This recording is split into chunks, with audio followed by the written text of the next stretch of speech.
آشنا خواهم کرد، راه خواهم رفت، نور خواهم خورد، دوست خواهم داشت.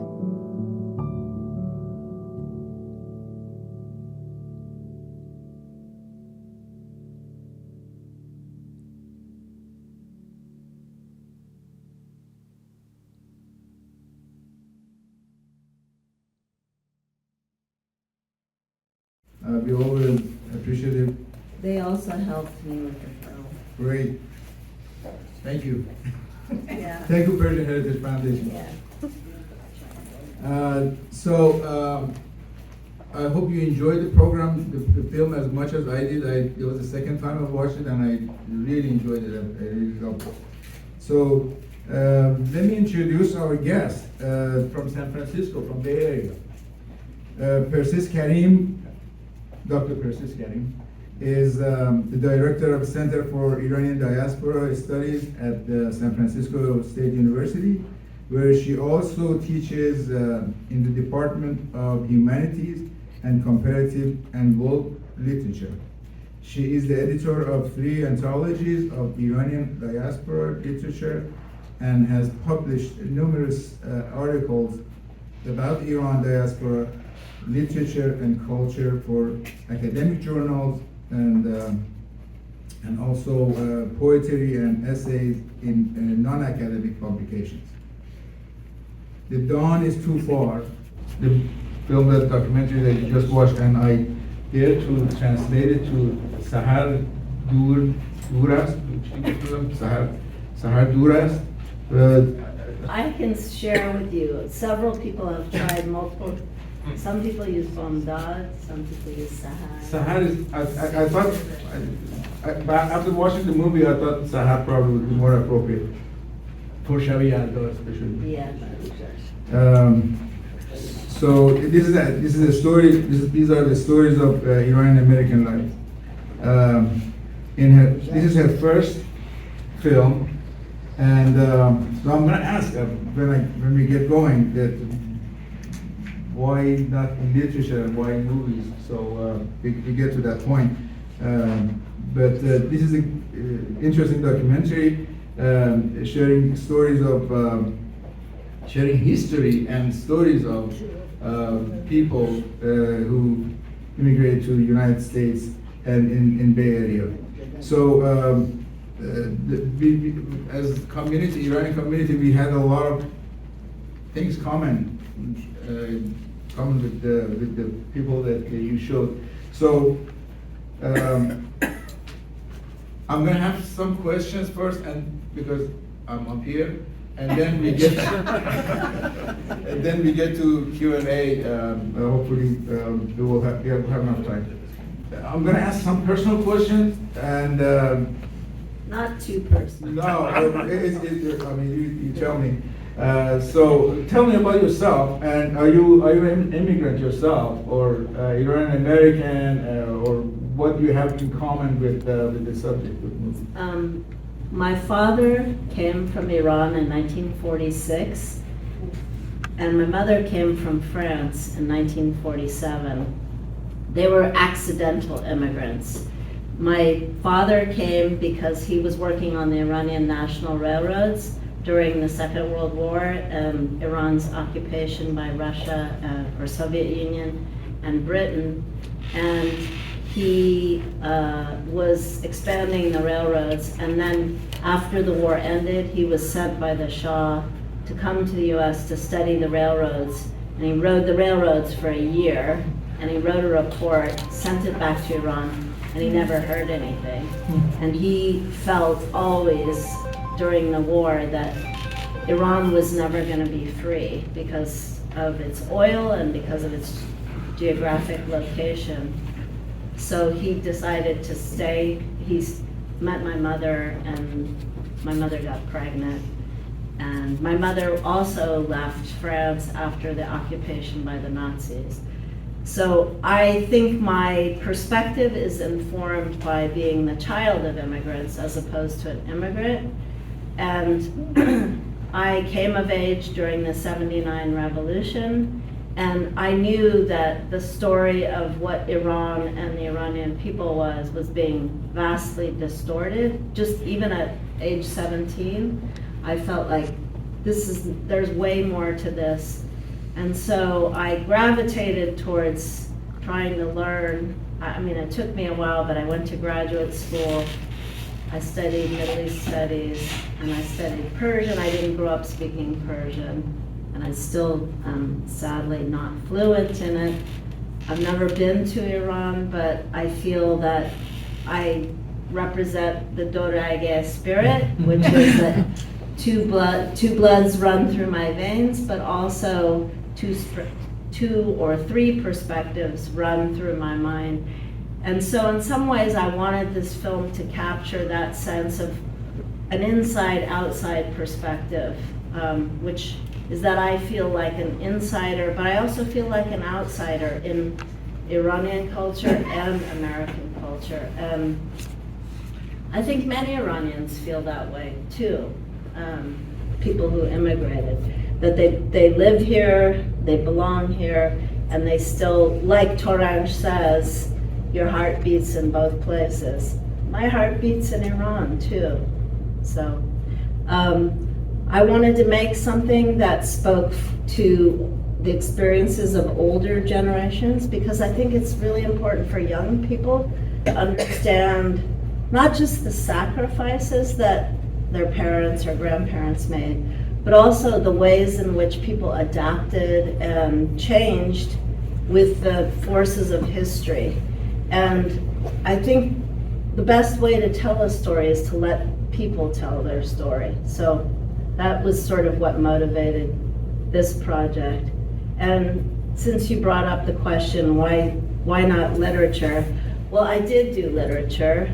I think there's something about seeing people's faces and hearing their voices and letting them speak for themselves that is really powerful. And I wanted those people to tell their stories, because for 45 years, the only narration about Iran that most of us get to hear is the news media, and it's pretty much negative.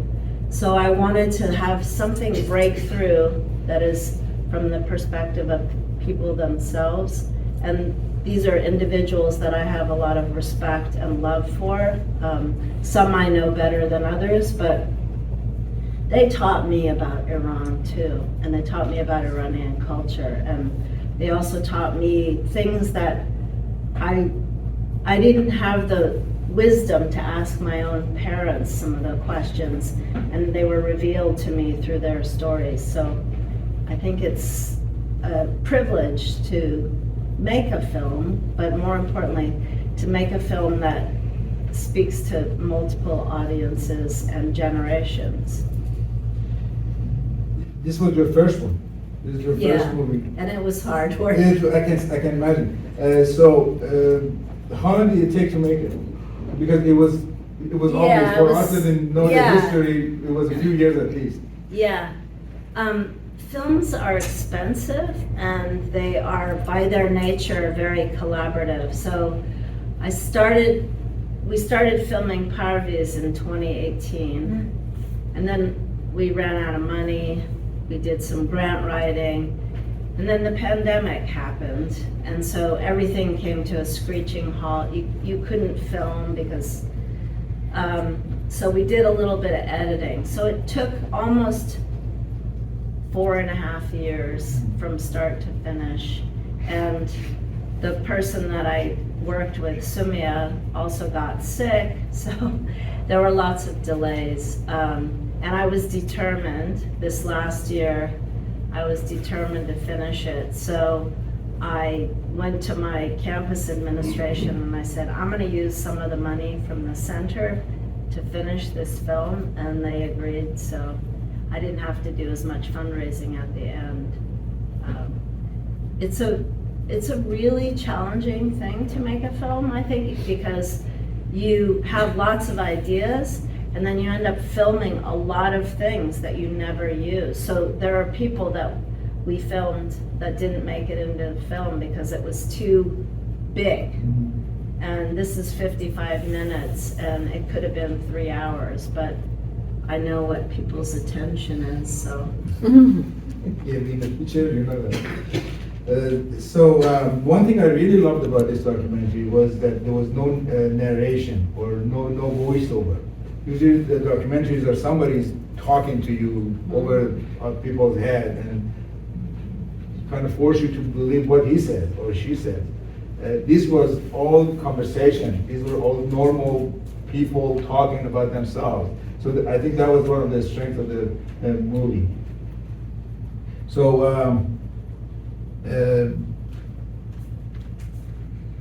I knew some of these people. Yes. Yes, I knew some of these people. I knew Hamid, I knew Mukhtar and Nazi. These are my friends. I mean, not Hamid. Hamid is much older than me. But Nazi and Mukhtar. Persis. I'm sorry. Yeah, they're good friends. And I know that they're very active in Bay Area. So your intention was to, looks like it was making a documentary about people who are successful, per se, in their own field. Yeah, I was moving against the, look, we know Iranians are highly educated. They have been successful in Silicon Valley, in many industries. I didn't want to do that. I didn't want to say, look how wonderful we are. I wanted to say, look who we are. And for me, what's really important is not to exceptionalize Iranians, but to put them in a context through the stories of everyday life. How people not just survive, but how they grow and contribute to the places where they live, which I'm sure this community has the same kind of story. They are influenced by the places they live, but they also influence the places they live. So one of the reasons I wanted to put Persis in there is Persis was affected by the events of his time in a place like the Bay Area, where political activism was a huge part of the history of that region. But I also wanted to show the artists and the cultural workers who kind of, by virtue of the work that they're doing, educate a lot of people. Tarane, for example, has done a lot of projects, and I collaborated with her on the Hall of Reflections. And Torange, who does the she just retired, she's done a lot of productions. So there are people who help bring a lot of knowledge about who Iranians are as a people and about their culture to the communities where they live. So I wanted to say something about success, but really about contributions that they make. And Iranians they bring so much richness in their culture.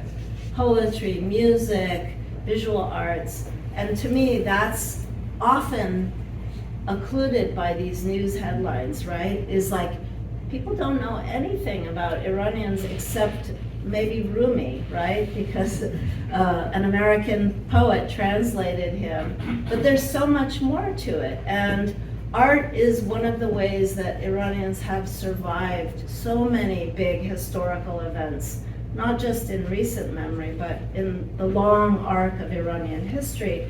Arts have been both a way of transformation, but also communication with others. So I felt that was a really important story to convey for audiences maybe who aren't as familiar with Iranians. You were not alone making this movie, so who's your partner? Who was the Sumia is a filmmaker from the Bay Area, and she works at the university, runs the Doc Film Institute. She's Indian American. Corey Ohama, the film editor. By the way, film editors are the most important person.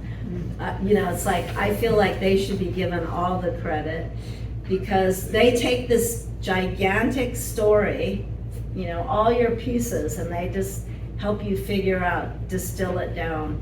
So Corey is a San Francisco State graduate. She's Japanese American. I immediately got that she understood that this was an important story because her own father was interned in one of the camps during World War II as a Japanese American. So she had a sensitivity to the story. And then a lot of students worked on this film because we have a cinema program at San Francisco State. And that's why it's hard, is like you can't pay everybody. We didn't have a, you know, blockbuster budget. We didn't even have $200,000. We had a lot of people who were willing to give their time and who learned things. So those were the kinds of combinations of people, and I had a bunch of interns. Hasti, was a student, did some of the translation. Kimia did some of the production. So it was a great opportunity for younger people to work on this too. And many of them said, I didn't know these stories, you know? So that's your dream project, is when you educate people while you're working. Yeah. There was some footage from '61, and I was really curious, where did you get those from? I mean, the start of the film and the end of the film, you have those footage from '61. So what was the source of those? It's a wonderful story. That's a film that was made in 1961 by a woman named Mary Louise Stein, who, their family, an American family, lived next door to the Iranian consular office, the consulate in San Francisco on Walnut Street. It's no longer there. But after General Soleimani was assassinated in 2020, as the news media does, they never talk to Iranians in peacetime. They never talk to Iranians about their lives here, but when there's bad news, they ask you, hey, what's the temperature in your community? So suddenly I got lots of phone calls from BBC, Canadian Broadcasting, and CNN called me and said, we want to interview you to, what is the Iranian diaspora? So I did this interview, and it was on the CNN website. And a couple days later, this gentleman emailed me named Peter Stein, and he said, hey, my name is Peter. I grew up next to the Iranian consulate in San Francisco. My family was great friends with the Rahnama family. We loved each other. We went to swimming classes together. And my mother made this movie called Nowruz Festival. Would you like to see it? I'll come down and show it to you. He lived in Sacramento. So Rahnama was the consulate, the Iranian consulate? Majid Rahnama. Yeah. So Peter showed me the movie. It was on a really bad quality DVD, and I said, this is golden. Do you have the original print? And he said, yes, I do. It's in my garage. Would you like it? And I said, yes, please. So I got it restored. You know, it's expensive, but they restored some of the sound and some of the visuals were faded. And I said, I have to use this in the film. There's no way. But the really amazing thing was that Peter gave me this film, and he said, you know, I've always wondered what happened to the Rahnama family. They were wonderful people, and I lost track of them after they moved, after their family got another post somewhere else. And I said, I'll find them for you. And he said, well, how will you do that? And I said, well, there's this thing called the internet. So I found Pune Rahnama, the little girl with the unibrow who's holding the Sadr. Pune Rahnama lives in Iran, so I found her on Facebook. And I found her brother on LinkedIn, and he lives in France, Cave. There were 3 children in both families. And I emailed both of them, and it took a while for them to get back to me, but I said, hello, my name is Persis Karim. Do you know somebody named Peter Stein? And immediately they both wrote me back and they said, Peter, he was my childhood friend from San Francisco. And I said, well, I have something I want to share with you. So we arranged a Zoom meeting 2 years ago, and we showed the film restored to them, and we had a Zoom reunion with these 3 people who hadn't seen each other. The brother and sister obviously had, but Peter hadn't seen them in 60 years. And last year, Pune was in the US visiting her daughter, and for the first time in 60 years, Peter and Pune saw each other and embraced after 60 years, and they shared all these memories of their childhood. So it was such a wonderful story, I had to tell it. Unfortunately, I couldn't put that all in the movie, but what was so great about Peter was he said, I grew up, in the period of the hostage crisis and all through these last 45 years, and I always knew that Iran was not how it was represented on the news media. Nice. And so he was so gracious to give me this film, but he was so gracious about how he was so affected by his relationship with this family as a child that it shaped his whole consciousness, even in the midst of this negative barrage of news media. And I thought, this is the story that we really need to, find that story and tell it. And you tell it through people's lives, Yeah, that was fascinating. Yeah, it was so wonderful to see these people together, and to be the glue that made it happen. Story inside the story. Yeah. So I'm not going to take too much time because other people are looking at me like I'm taking too much time. But I have a question about the film. When is it going to be available for people to see it? Is it going to be on YouTube or what is your plan? I'm working on that now. I've submitted it to some film festivals. I have no idea. One documentary film festival has accepted it, but I've been rejected from a few others, which I was deeply surprised by, but I'm used to rejection too. So my goal is to get it either distributed by some kind of a, ethical distributor, or ultimately YouTube. Because a lot of people have said that they think it should be seen, and I agree. And I think especially now, the first time I saw this was 2 weeks ago after the election. The first time I saw it after the election. And I just cried seeing it because I was thinking about, the Muslim ban, What it can.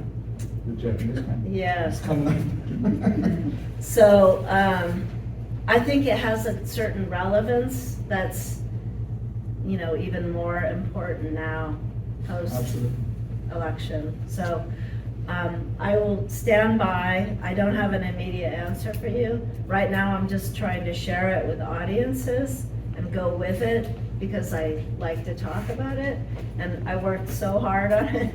So it's like a little baby that you want to walk in the world, but you're not quite ready to let it walk by itself.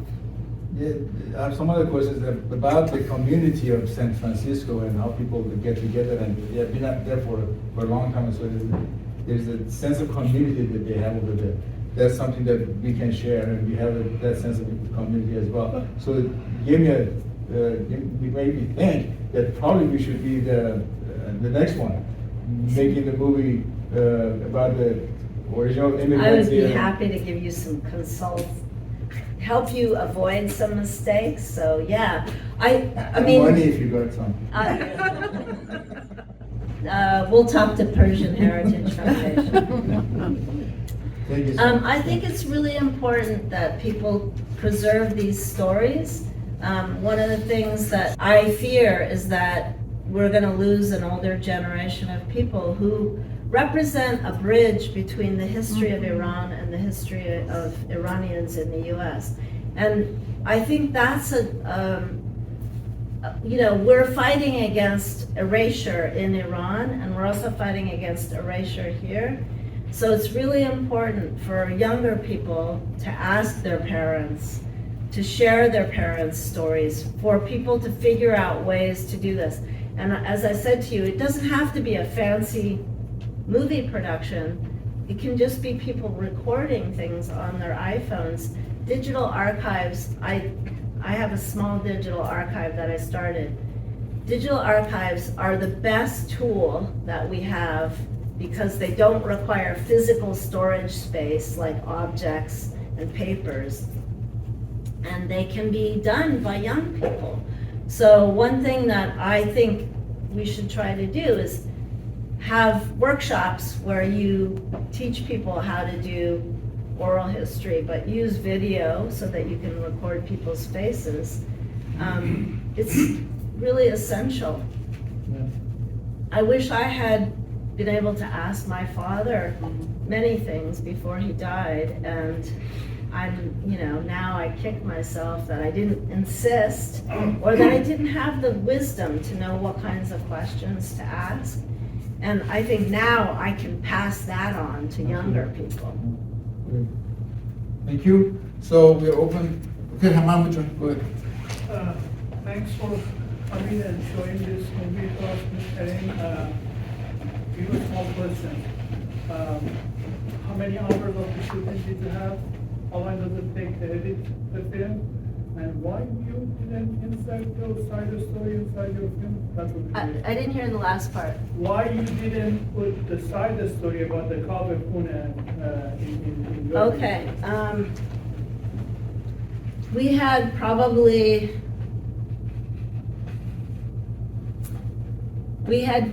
videoed or filmed at least 13 people, and I would guess maybe 40 hours, 35 hours of footage, including B-roll, which is the stuff that's not featured. And it took a long time because we had so many stops and starts, and Corey and I worked together without Sumia at a certain point when she got sick, and that the editing was the hardest part, and we actually hired a special editing consultant. Her name is Flavia de Souza. She works with HBO and Netflix. She's, a very reputable. She said to us, you have way too many things going on here. You need to take some of these people out. So taking people out is not the easiest thing, but then figuring out the arc of the story is really hard. So I would say it took us an entire summer and a few months to kind of get to this story arc. I did not put the side story in because I ran out of money. Couldn't pay people anymore. And when you put things in, you have to take things out. And it was one thing I learned about film and film editing is it's much easier to do words on a page, because you can turn a page and start a new chapter. You can turn a page and have a different poem. But film requires a kind of rhythm and attention to how the viewer is experiencing it. And even now I see some faults with it, like, oh, we should have stayed with this scene longer, or we should have had a better transition. I see that. But when you're working on paper, it's so much easier. And I think visual effects have different ways of communicating than words do. So I learned a lot about that idea that you have to trust your audience. So to your point, there's a lot of documentaries that say this happened and the Shah was overthrown and this and that. And I wanted this to be an experience for the audience that they feel something about themselves if they're Iranian, but they feel compassion if they're not Iranian and not familiar with the story. so that they might be interested enough to go, oh, I don't know very much about the hostage crisis. But it was huge, right? It was the biggest event of the late 20th century in the United States. And certainly it became the signature event for how Iranians were viewed in this country. But many Americans, especially younger people, don't even know about it. So sometimes I'll be teaching in a class and I'll be like, yeah, you know, the hostage crisis. And then the student will be like, what hostage crisis, you know? So I think that there's this level of trusting the audience that you just have to let go of some of your desire to explain and give them the opportunity to sort of experience it. So I'm sure you noticed, like, I wanted to like show the food. I wanted to show people's faces. I wanted to show Parvi's hands on the pomegranate because he's an older guy. And in the same way that his spirit has been weathered, but also very resilient, I saw that moment with his hand on the pomegranate. So I would say there's a poetry that I wanted to bring to this. And I like to think of myself as a poet, first and foremost. So I think the poetry is part of what you offer, and you hope that people are satisfied with it. I hope that answered your question. Thank you. Where's your other question? Oh, go ahead. Peggy. Hi, Persis. Did you suggest to any of the people in the film, would you mention this? Or would you tell us about? Yes. Okay. So there was no script, but I knew that I needed Parviz to talk about his experience as an activist. He has a really interesting story. He faced deportation hearings. He was almost deported because he got caught up in I'll use the word conspiracy because it works in this case.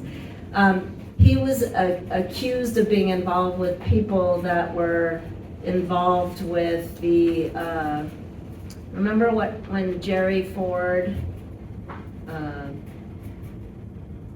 there was a woman who, I forget, she had a plot against Jerry Ford. Anyway, Harvey's rolled with some characters. I'll just say it that way. He told this long story about this deportation hearing. I asked him to talk about that, but it couldn't fit into the film. The scene with the Yalda where people are eating together, there was no script. I didn't even tell people, bring a poem, you know, it's what you do. Yeah. You recite poetry to sort of greet the darkness and stave off the heaviness of the longest day. And then did they riff on each other? They riffed on Wow. each other. Wow. It was beautiful. And the guy, Hossein, who breaks out into song, he just started singing, and I was like, oh, this is good. So I think that was one of the things. And I think when people trust you, they'll tell you things, right? So I did some preliminary talking to people. I said, you know, we're gonna film, and this is what we wanna film, and I hope that's okay. But mostly there was no script at all, and we wanted to capture people doing things that they do. So, for example, we asked Torange if we could attend her rehearsal where she was, you know, working with the actress. And she said, yeah, no problem, you know.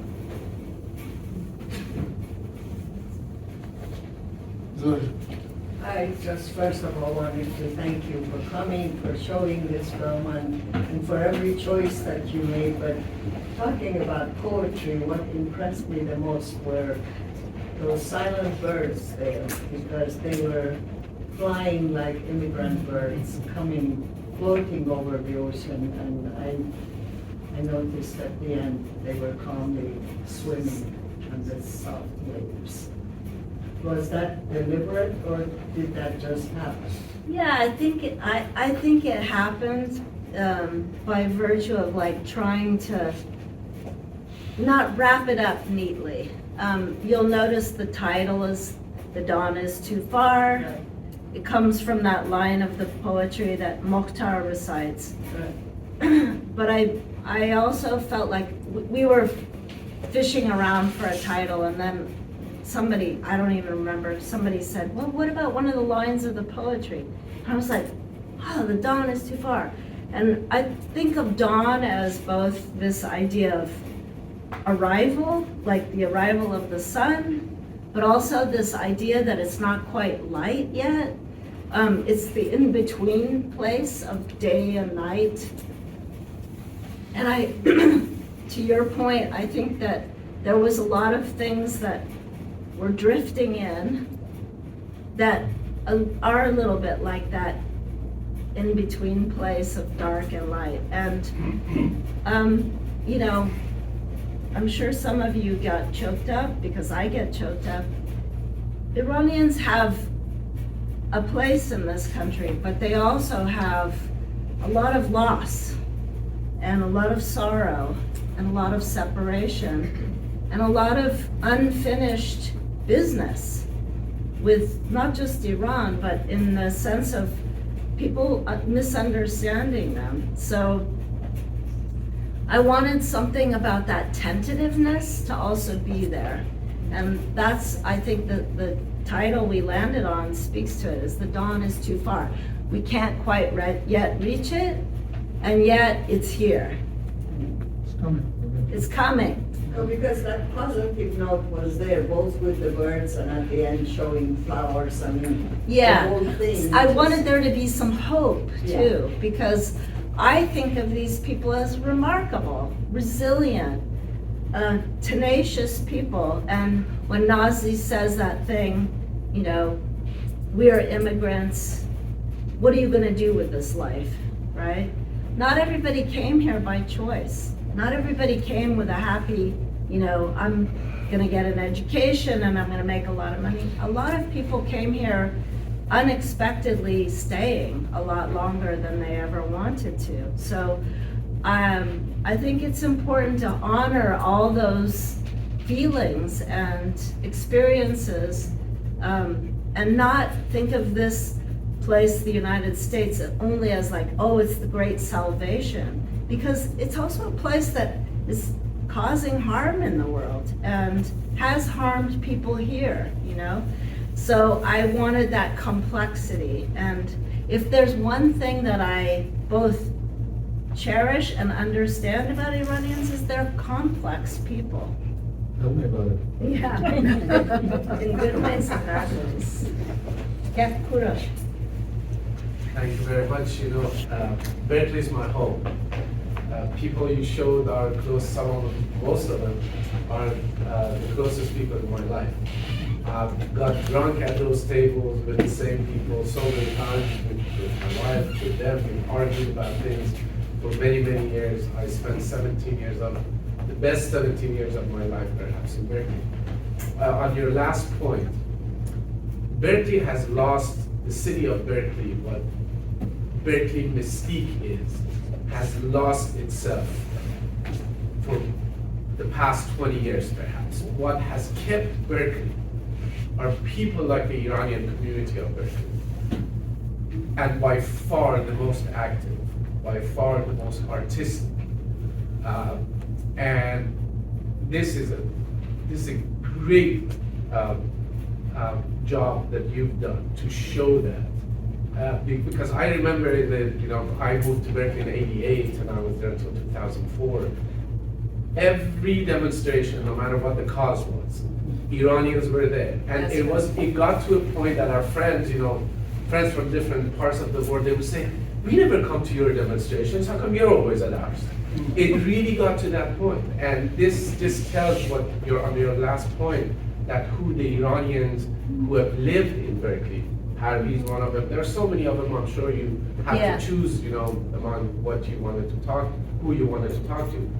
This is what this is what all those Iranians have represented for the past 40, 50 years in Berkeley, in the Bay Area. And Bay Area owes a lot of its culture and what it represents in the United States of America to the Iranians who lived their lives there for the last 50 years. So good for you. You did a good job. Thank you. Thank you. I think Kurosh is in exile here in San Diego. You're always welcome in Berkeley. Yeah. You know, just to your point, one thing that's super interesting is San Francisco State they just marked the 50th anniversary of the 1968 student strike that created the College of Ethnic Studies, the first and only College of Ethnic Studies in the United States. And the new dean of the College of Ethnic Studies is a Chinese American woman, and she said to me recently, she said, you know, we're doing a oral history of the 1968 strike, and we're talking to all these people and we're digitizing this oral history, and she said, everybody talks about these Iranians who were on the pickets with them for a year. Who are these people? And I said, I know at least one, if not a few more.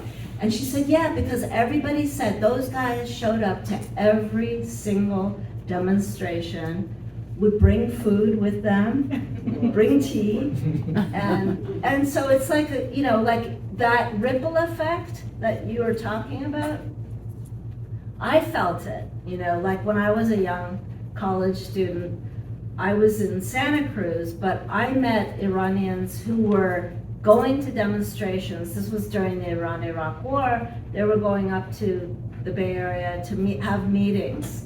And then I moved to the Bay Area, and then I got involved with this group that was, you know, doing work around the Iran-Iraq War. And suddenly this world opened up to me through that kind of activism. And Bella's brother, for example, I met in 1981.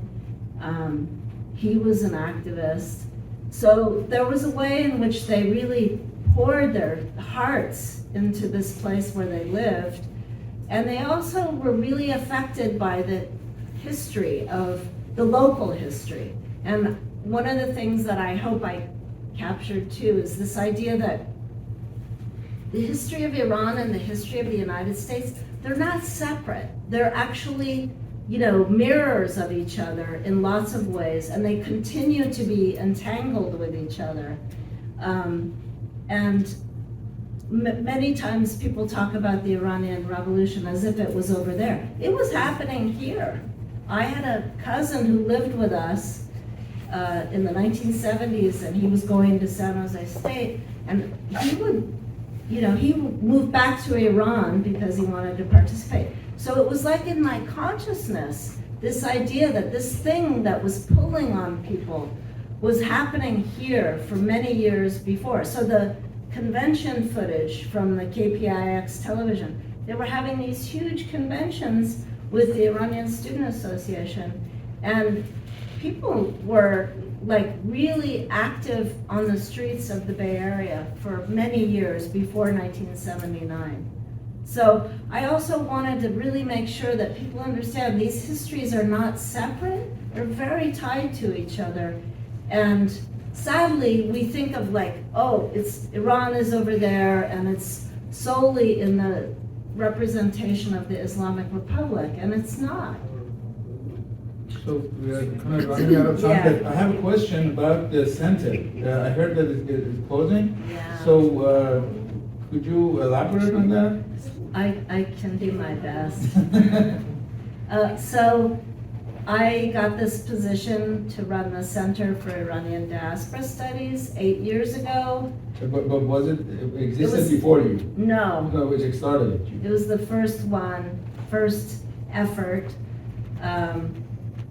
And I think it's done a lot of great work. And I think one of the reasons why is because I'm trying to address younger people, especially younger people who have never been to Iran, who can't go to Iran, who might not speak Persian, to make them feel like there's a place for them too, because my experience was sometimes older generations of my relatives didn't treat me as well because I didn't know Persian. But my parents didn't speak it to us.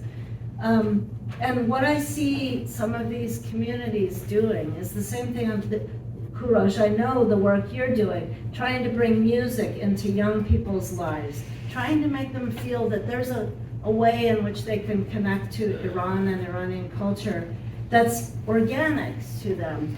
Similarly, one of the things that I've tried to do in the center is to document the stories of people who live in our community, young and old, gay and straight, mixed heritage, because I think it's really important that we break down some of the taboos and some of the ways in which people look back at the glory days of Iran before 79 and in ancient history.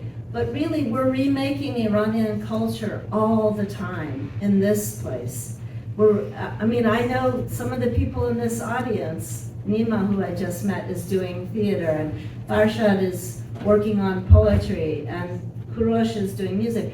You're making Iranian culture anew, and that is so important to put a voice to it, and also to document it, and to also study it. So part of what I've tried to do with the center is to be an academic center that both studies it, but also a bridge to the communities where we live and work.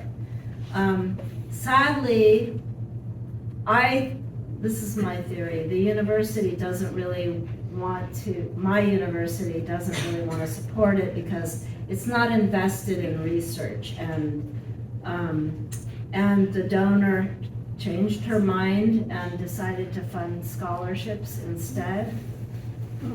So if anybody knows any wealthy Iranians who want to endow something like this, I've learned a lot about what it means to have a center. So a lot of young people are really disappointed because in a way this is a kind of bridge for them between their parents' culture and heritage and their immediate experience in this country.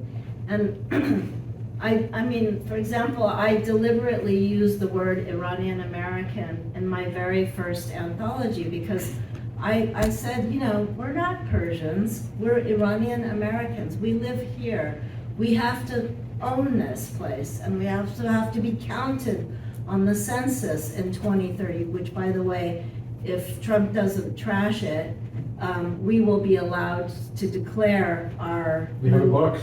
Yeah, we'll have a box to check.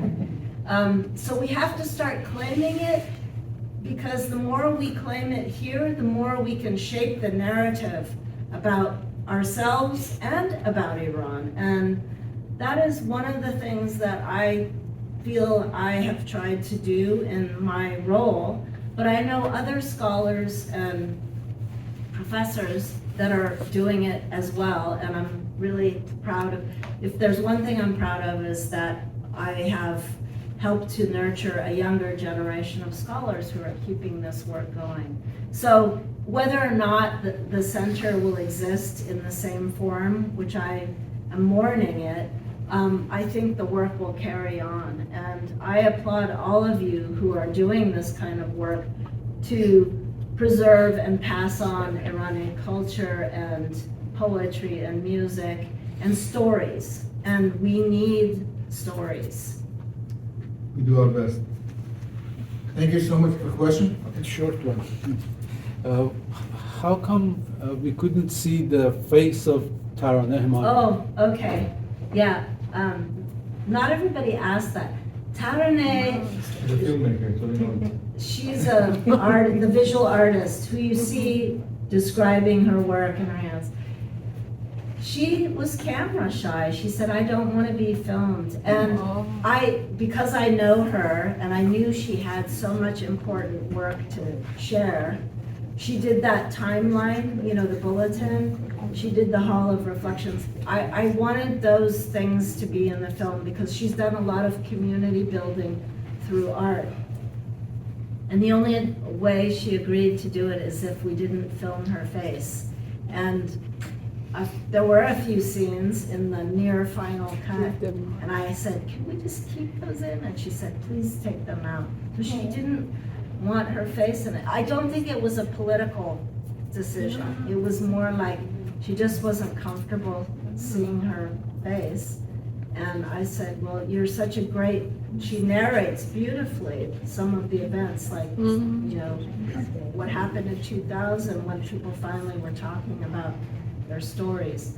So you sometimes have to compromise with your subjects and hope that there's enough. I think aesthetically, it works okay. We're curious, of course, but her art actually does a lot of work for us, I think, as an audience. I know you're ready to go, so thank you for your patience. Thank you so much for coming. Oh, it was amazing. Thank you all for coming, and hopefully see you in a few programs that we have upcoming. And especially tomorrow, if you're in town, don't forget the museum. There's a beautiful exhibition there about the Iranian art.